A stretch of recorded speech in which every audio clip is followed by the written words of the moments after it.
Bom dia, irmãos, que a graça e a paz do Senhor esteja com todos. Hoje nós vamos para a nossa segunda estação, guardando o coração em tempos de adversidade. Quero iniciar com uma frase do John Flavel, onde ele diz que quando a providência olha para você com desfavor e arrasta para longe os seus confortos materiais, nesse momento, cuide do seu coração. Tribulações sempre serão tribulações na vida de qualquer pessoa. E nós temos essa necessidade de guardar o nosso coração nessa hora. E essa necessidade não é só particular nossa. Vários servos de Deus do passado, do presente e também do futuro já tiveram e terão momentos assim. Que a gente pode falar, por exemplo, da vida de Jó. Mesmo sendo paciente, ele teve o seu coração praticamente destroçado com a tribulação e a morte dos seus filhos. Irmãos, guardar o coração é necessário para nós nos prevenirmos de duas coisas. Primeiro, a gente se prevenir de se rebelar contra o próprio Deus. E também se prevenir de entrarmos numa possível depressão. E é por isso que essa estação ela é importante para nós. Talvez você já esteja em alguma destas situações, mas eu queria que você percebesse, nestes conselhos que vamos ter agora, algo muito valioso para a sua vida. O primeiro conselho, em tempos de adversidade, é que tribulação na vida de um filho de Deus é somente uma maneira para Deus cumprir a sua vontade em nós. O propósito de Deus, ele está acima de tudo. O planejamento dele, o plano dele está acima de tudo. Por mais que às vezes a gente não goste em algum ponto desse plano, mas o final sempre é uma bênção nas nossas vidas.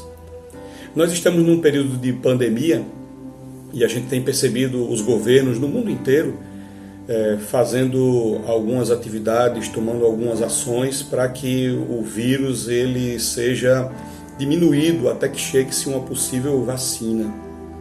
Dentro desse planejamento dos governos, a gente percebe que existem coisas que nos agradam e coisas que não nos agradam. Mas, independente de discutir quem está certo ou quem não está, todo plano com um fim maior é assim. Existem locais e existem situações que nós não nos sentiremos confortáveis dentro de um plano. E no plano de Deus, perceba que é um Deus que está no controle de toda a situação, também tem coisas que nós não ficaremos agradados, nós não ficaremos confortáveis. E é por isso que muitas vezes a gente passa por tribulação e a gente tem que guardar o coração nessa hora. Mas o propósito de Deus está acima de tudo. Efésios capítulo 1, verso 11, diz que na vida de um cristão tudo ocorre conforme o plano daquele que faz todas as coisas segundo o propósito da sua vontade. Hebreus capítulo 12, versículo 10, o texto diz que os nossos pais nos disciplinavam por um curto período, segundo lhes parecia melhor, mas Deus, Ele nos disciplina, ou seja, Ele nos faz passar pela aflição para o nosso bem, para que participemos da sua santidade. Romanos 8, 28, texto muito conhecido, diz que sabemos que Deus age em todas as coisas para o bem daqueles que o amam, daqueles que foram chamados segundo o seu propósito.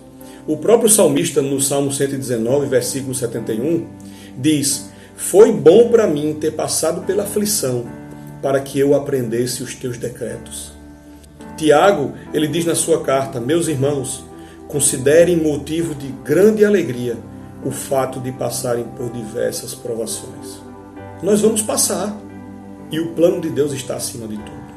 Um segundo conselho é que, para guardarmos o nosso coração no meio da adversidade, temos que entender que, mesmo a aflição chegando em nossas vidas, Deus continua com o seu amor por nós. Hoje percebemos que muitas pessoas acham que Deus não ama mais essa pessoa. Mas é exatamente o contrário. Quando Davi estava preocupado, porque a arca não estava em Jerusalém, ali no templo, juntamente com ele, e ele estava com vários questionamentos e com várias dúvidas, sabendo se Deus estaria com ele ou não. 2 Samuel capítulo 7, verso 14 e 15, diz que o Senhor falando para Davi: olha, eu serei o seu pai e tu serás meu filho. Quando tu cometer algum erro, eu vou te punir com o castigo dos homens. Deus está falando para ele isso. Vai passar pela aflição. Vou te punir com açoites aplicados pelos homens. Mas eu nunca retirarei de você o meu amor, como eu retirei de Saul e quem tirei do seu caminho. Ou seja, o amor de Deus continua mesmo no meio da aflição. Um terceiro conselho é que às vezes a aflição vem para nos livrar de uma tentação e de um mal muito maior. Irmãos, nós temos vários textos bíblicos para falar sobre isso, mas eu não posso esquecer da vida de José do Egito. Passou pela humilhação dos irmãos, foi jogado num poço, foi vendido como escravo, passou mais humilhação ainda na casa de Potifar, passou por assédio da esposa dele, por conta da sua fidelidade foi parar na prisão, passou vários anos lá. Agora me diga, qual foi o benefício que toda essa adversidade, que toda essa tribulação teve na vida de José? Se a gente parar somente com ele na prisão, nós vamos entender que não houve benefício algum. Mas olhando para o final da história, nós vamos ver que houve todos os benefícios. E não só para ele, mas para todo mundo conhecido da época. Gênesis 45, a gente vê José se revelando aos seus irmãos e ele, quando já está como governador do Egito, a segunda pessoa depois de Faraó, Deus usou José e toda essa situação para que ele salvasse todo mundo da fome. E ele vai e diz assim para os irmãos, cheguem mais perto. Quando eles se aproximaram, ele disse, olha, eu sou José, o seu irmão que vocês venderam para o Egito. Mas vocês não se aflijam e nem se recriminem por me terem vendido para cá, pois foi para salvar vidas que Deus me enviou adiante de vocês. Já houve 2 anos de fome aqui na terra e nos próximos 5 anos não vai ter cultivo e nem colheita. Mas Deus me enviou à frente de vocês para preservar um remanescente nessa terra e para salvar as vidas com grande livramento. Assim, não foram vocês que me mandaram para cá, mas sim o próprio Deus. Ele me tornou ministro de Faraó e me fez administrador de todo o palácio e governador de todo o Egito. José, ele tinha aprendido a guardar o coração para não se rebelar contra Deus, porque ele sabia que tudo isso tinha ocorrido para Deus o livrar de tentações e de males muito maiores. Um último conselho, e eu acho que é importantíssimo para também nós guardarmos o coração, é porque nós não sabemos o futuro, mas Deus sabe. Isso significa que no meio da aflição que passamos hoje, a gente acha que é a pior coisa do mundo. Mas a gente não sabe o futuro, o que é que vai acontecer. João capítulo 13, versículo 7, depois que Jesus ele lava os pés dos discípulos, e aí Pedro diz assim, não, Senhor, o Senhor não vai lavar os meus pés, não. Isso não está certo. E Jesus ele diz algo interessante. Olha, o que eu estou fazendo vocês não sabem e não compreendem agora, mas vocês vão entender depois. E parece assim com a nossa vida. Muitas vezes a gente não sabe o que Deus está fazendo agora na nossa vida, no meio da aflição, da tribulação. Mas lá na frente nós vamos compreender, porque Deus ele sabe o futuro. E se nada te conforta no meio da tribulação, nada te conforta em tempos de adversidade, fique com esse último conselho. Se você está tão insatisfeito com a sua situação, lembre-se, você e eu, nós somos pecadores. E mediante a justiça de Deus, era para nós estarmos condenados. Mas Deus, Ele nos deu a salvação.